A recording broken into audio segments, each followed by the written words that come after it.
Hey everybody, this is day 7 of my 30-day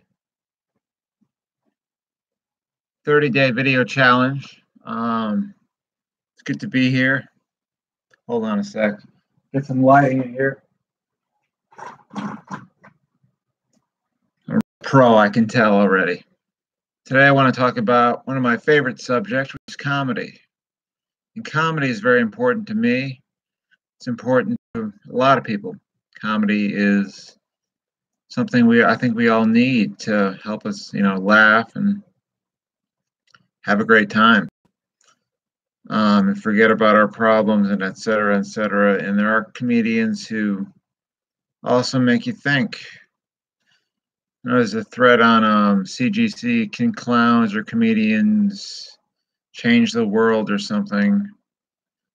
And I absolutely think they can. If you look at people like Bill Hicks, George Carlin, Doug Stanhope to some extent earlier in his career, they were all revolutionary comedians who were saying things that nobody else, and I'm sure there are tons of others, but I mean, those are the ones I really like.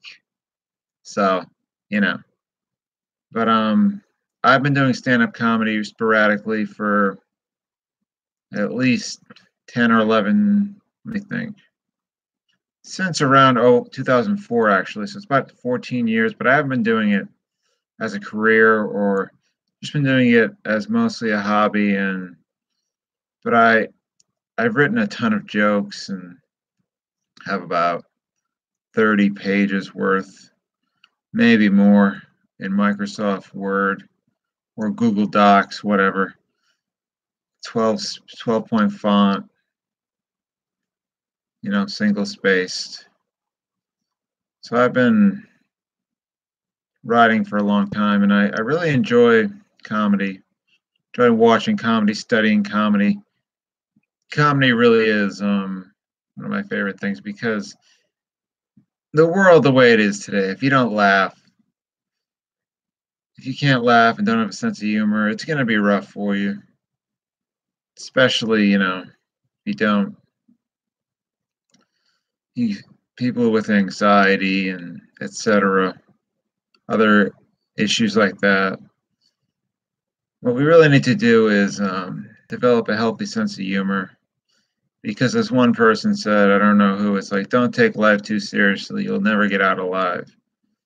So we have to really just, and I find that for some reason when people joke about more serious topics such as death and other things that are, like with me with having brain cancer, I've had a few jokes about that, but the idea is when people joke about things that are real, that are be tragic in a sense, and they bring light to it, it really changes the perspective on it. I recently watched or listened to a great,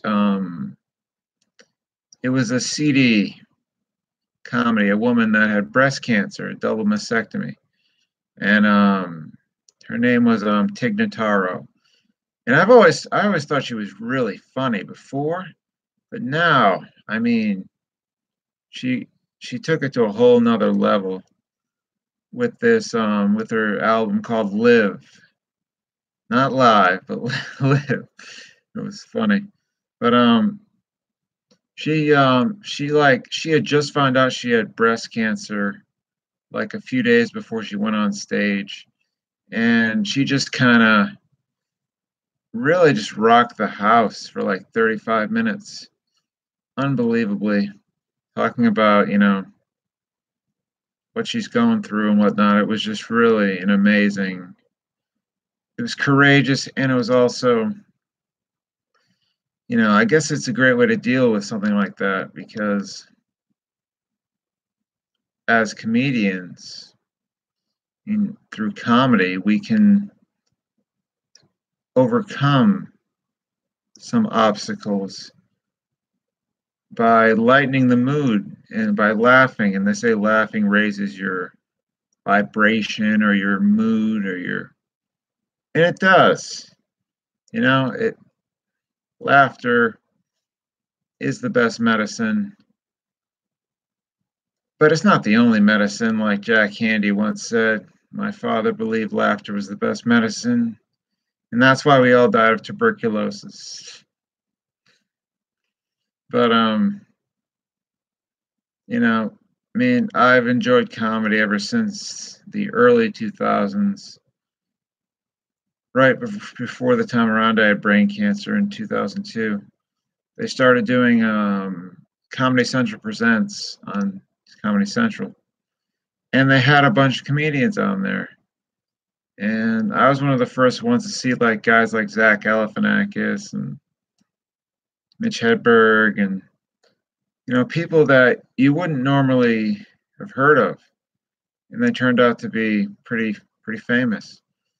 And like I remember seeing Louis C.K. on there a few times, and he was he was so funny. And I saw a guy named I think his name was Freddie Soto. He's a Hispanic comedian, and he was absolutely hysterical. And he's dead now, but I mean, but I like so many different comedians, and I've been following so many of their careers. And I just keep finding new ones that I really enjoy. And I think that if we don't laugh, have a good time, what's the point of life? I think it's I don't know who said this quote, but the purpose of life is to enjoy it. That's the purpose of life, is to have a good time. Enjoy your life. Push yourself to create more rich, abundant experiences. And the more I think about it, the more I feel like comedy is a definite way for people to add at least, some enjoyment to their lives, no matter who they are, because everybody finds something funny. But as far as comedians, I think they have a great gift to give, especially the ones that not only make you laugh, but also make you think about things. Like Bill Hicks is my favorite because he was just a guy who literally would do these dark poetry kind of things, and they would be so insightful, but at the same time kind of disturbing. But they were like unbelievably on point because he was not afraid of anyone or anything. He would say anything. And I feel like Doug Stanhope has taken that to, I wouldn't say a higher level, but a different level, because he's not afraid to say things in a similar way. Although, he in his last book he wrote that you know, he he kept getting compared to Hicks, and he said, "Nah, he made me want to hate Hicks," and and I found out that I really couldn't hate him, other than the fact that he had pancreatic cancer and didn't talk about it on stage, and that he was in AA, because Doug Stanhope is a famous anti-AA person. But all I know is there are a lot of great comedians out there, and I wish I'd made a list before I made this video, but this is just me rambling. But like guys like Greg Giraldo, who also is dead, Sam Kinison, who is dead, Jim Jeffries is good lately, Australian comedian, Bill Burr, really great guy from Boston. Stephen Wright is one of my favorites. I kind of do his kind of style of comedy, deadpan, one-liner delivery, although I do pace the stage more than he does. Someone from not the Boston Herald, but the Myrtle Beach Herald, called me a mobile Stephen Wright. But that was back when I won the comedy contest, and funny enough, I met that same guy at my brother's high school graduation. So in the same year, so it was a really weird synchronicity there. And he's like, "Yeah," he said, "I love Stephen Wright. You're similar, very similar to him, except you move a lot more on the stage." And I don't know if I mentioned this in the video about me having brain cancer, but in 2008, I was on a Canadian TV show called TV Made Me Do It. It was a TV show about people watch TV and then it made them want to. And when I was sick with cancer, the thing that I watched the most was Seinfeld. And through Make a Wish, I ended up getting to meet him in 2003. And I started a blog, which is now gone because it got destroyed through some virus or something. But they found my blog and they asked me to be on this TV show. And I thought, awesome. So, and I got to perform in New York City at Comics with an X Comedy Club. And that's on my YouTube channel. Although you cannot hear the laughter because it did not have speakers over the audience. So it seems like I'm just not getting laughs, but I was getting laughs.